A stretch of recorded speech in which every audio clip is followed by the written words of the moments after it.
الرحمن الرحیم. جیسا کہ ہمارا کاروان سندھ کا گزشتہ روز کراچی سے نکلا تھا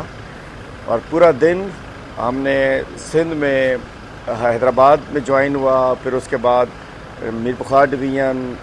نواب شاہ ڈویژن، سکھا ڈویژن، لاڑکانہ ڈویژن کے ہمارے عہدیداران اس میں شامل ہوتے رہے، جس میں کہ ہمارے wings, youth wing, women wing,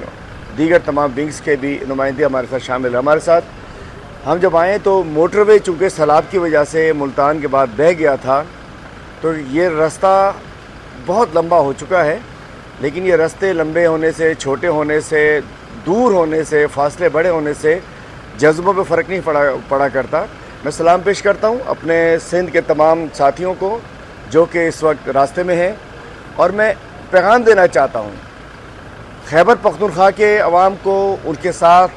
north Punjab اور اس کے ساتھ پنجاب اور دیگر پاکستانیوں کو، اسلام آباد کے پاکستانیوں کو،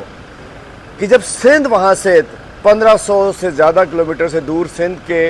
یہ ہمارے ساتھی پہنچ سکتے ہیں، جب کپتان نے بلایا تو سب کو آنا پڑے گا اس وقت. اور خاص طور پہ جو ذمہ داری ہے، قوم نے تو قوم خان کے ساتھ کھڑی ہے، ذمہ داری ہے ہم عہدیداران کی، تحریک انصاف کے عہدیداران کی، جن کی شناخت، جنہیں ایک تحریک انصاف نے شناخت دی ہے کہ ہم ایک ورکر ہیں، یہی ہماری شناخت ہے، یہی ہماری عزت ہے. تو تمام عہدیداران اور کارکنان، تو ان کی ذمہ داری ہے،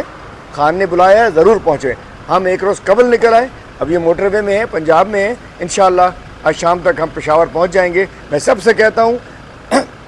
سب آئیے، جب سندھ آ سکتا ہے کراچی سے نکل کے پورا سندھ کراس کر کے، اور سب کو بھی آنا پڑے گا، خاص طور پر عہدیداران کو پہنچنا بہت ضروری ہے.